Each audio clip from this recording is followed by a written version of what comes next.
Salut, c'est Robin, j'espère que tu vas bien. Aujourd'hui dans cette vidéo, je te montre comment créer un formulaire sur ton site web pour envoyer un e-book par email. Allez, c'est parti.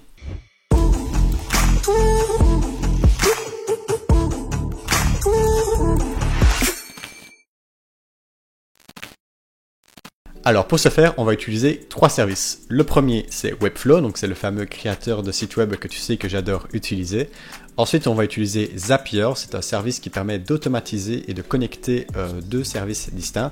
Par exemple ici, donc on va utiliser Webflow et le service mail de Zapier pour pouvoir envoyer le e-book. Et enfin, on va utiliser aussi Sendinblue, donc c'est le service de newsletter, pour que lorsqu'un utilisateur entre son adresse email sur le site Webflow, on puisse l'inscrire aussi dans la newsletter Sendinblue pour pouvoir prochainement lui envoyer des emails. Donc voilà, on se retrouve directement sur Webflow pour que je puisse créer le formulaire et connecter tout ça. Alors nous voici donc sur mon site personnel sur lequel donc, je vais ajouter la fameuse section pour créer le formulaire. Alors je vais directement le mettre ici sur ma page d'accueil. D'ailleurs ce sera un formulaire qui est temporaire parce que je n'ai pas réellement créé un e-book. Donc on va ajouter ça de suite. Je mets une section, je vais la mettre ici au-dessus du footer, ça va être bien. Ensuite je mets mon petit container donc pour pas que ça dépasse quand il y a des écrans qui sont plus larges. Et ensuite, je mets donc le fameux formulaire donc pour recevoir les adresses mail et les noms de la personne. Alors ici, je vais demander d'abord le nom de la personne. On va mettre ça, nom, prénom. Ici, je vais mettre... on peut laisser un name et alors en place order, je vais faire un petit exemple avec John Doe et je mets bien évidemment le champ required parce qu'il est nécessaire donc pour l'inscription sur Sendinblue plus tard. Ensuite email address, on peut laisser ainsi, bien required et on va mettre un petit exemple. Donc là de nouveau on va mettre avec John Doe gmail.com. ok. Et alors ici on va me dire recevoir mon e-book. Alors, on passera sur le design, évidemment, il faut avoir un titre un peu plus attrayant, etc. Lorsque vous faites un appel à l'action pour un e-book.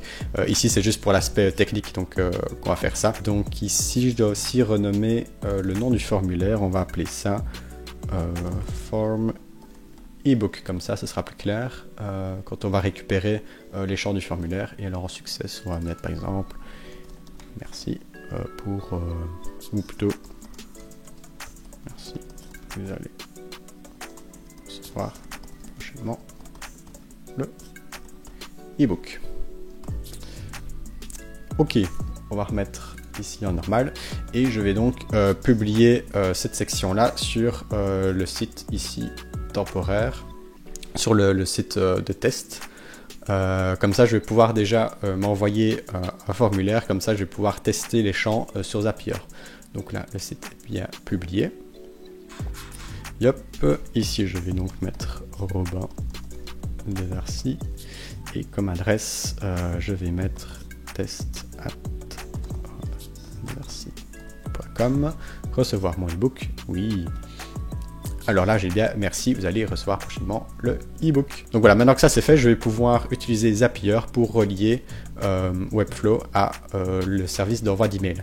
Alors pour ça, donc vous devez vous créer un compte sur Zapier et ensuite créer un Zap. Donc le Zap c'est l'automatisation que vous allez créer. Alors on va nommer le Zap et on va faire envoi e-book. Ensuite, je sélectionne le service que je veux connecter. Donc ici, c'est Webflow. Et alors, je dis que lorsque j'ai une form submission, je sélectionne mon compte, évidemment.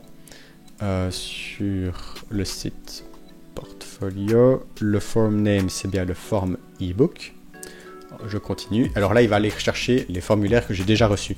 Donc ici, en l'occurrence, voilà, Robin Desarcy sur test.robindarcy.com. Ok, c'est bien ça.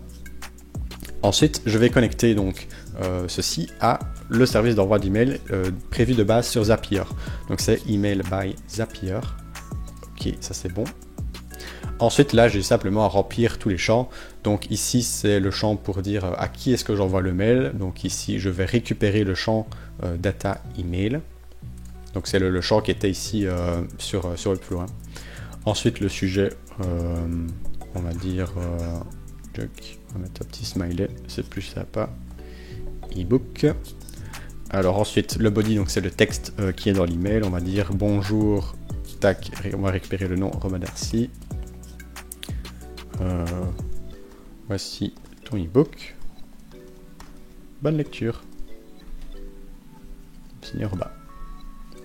Voilà. Ensuite, pour l'attachment, c'est là donc il va falloir mettre le e-book.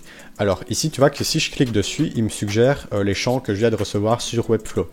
Mais je n'ai pas reçu le e-book ou la pièce jointe que je veux mettre. Donc pour ça, je vais d'abord devoir l'ajouter sur Webflow. Alors je l'ai déjà fait, je l'ai mis ici dans mes assets, donc c'est e-book.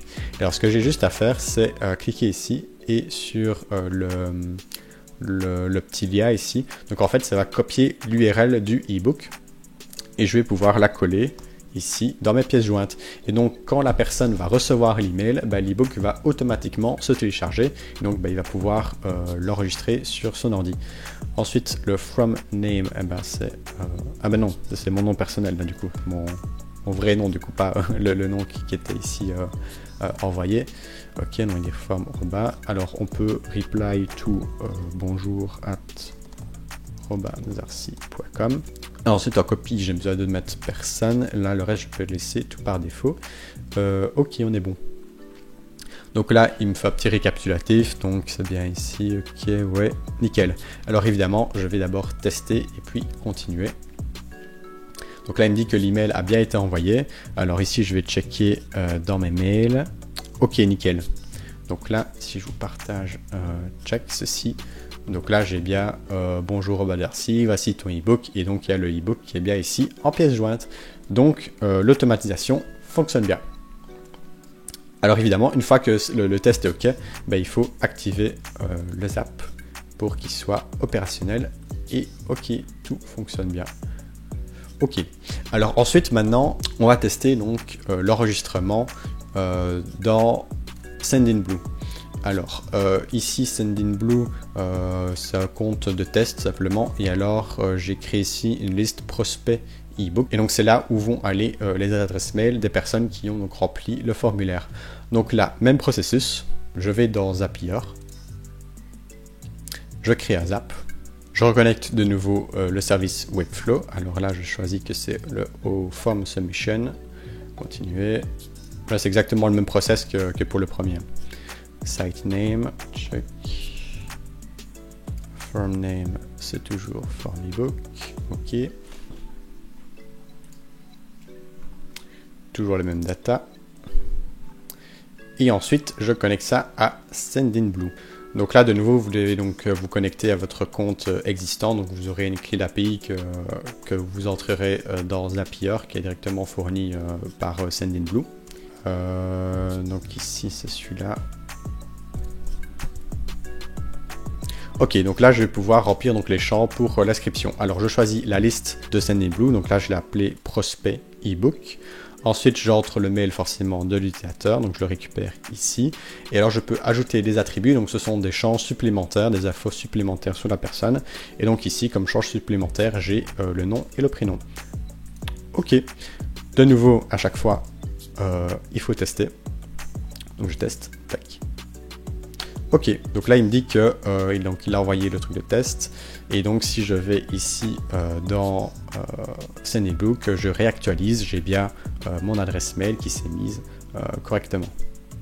Ok, d'ailleurs là je vois juste par contre que les champs ici ne sont pas remplis, c'est parce que j'ai créé le mien mais en fait il n'existait pas. Donc ce que je peux faire, tac, je vais retourner ici et je vais dire que là c'est non. Le nom, voilà, tac, c'est bien Romain Darcy. Ok, continuez.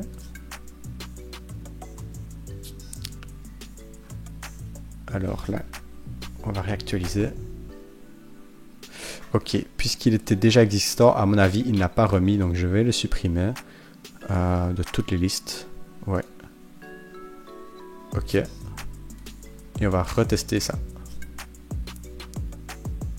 Ok. Actualisons.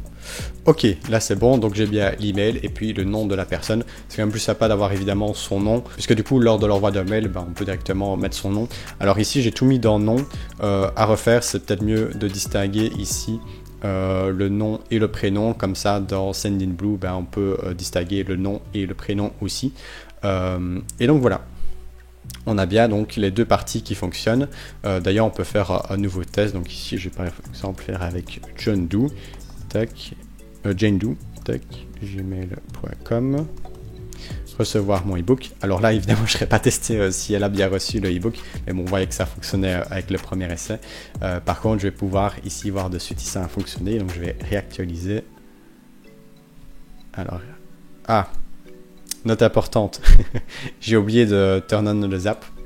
Donc, du coup, il n'était pas en ligne, il n'était pas opérationnel. Maintenant que c'est le cas, je vais pouvoir retester ici à nouveau. Donc là, Jane Doe at gmail.com. Ok, testons ça. Et voilà, j'ai bien Jane Doe qui s'est enregistré dans ma liste. Et voilà, maintenant tu connais le process pour créer un formulaire et envoyer un ebook par email. Je ferai d'autres vidéos sûrement avec le service Zapier. Tu vois que c'est vraiment un service super pratique pour connecter deux services ensemble. Ici, donc, on a fait l'exemple avec Sendinblue. Évidemment, tu peux connecter donc à d'autres services de newsletter, comme par exemple Mailchimp, etc. D'ailleurs, je t'encourage vivement à tester Zapier avec d'autres services, le connecter donc de Webflow avec un autre service. Tu verras qu'il y a plein d'automatisation à faire. C'est vraiment super pratique pour s'économiser du temps et des lignes de code. Donc évidemment, si tu as des questions, n'hésite pas aussi à les mettre en commentaire. Et sinon, on se retrouve dans la prochaine vidéo. Salut!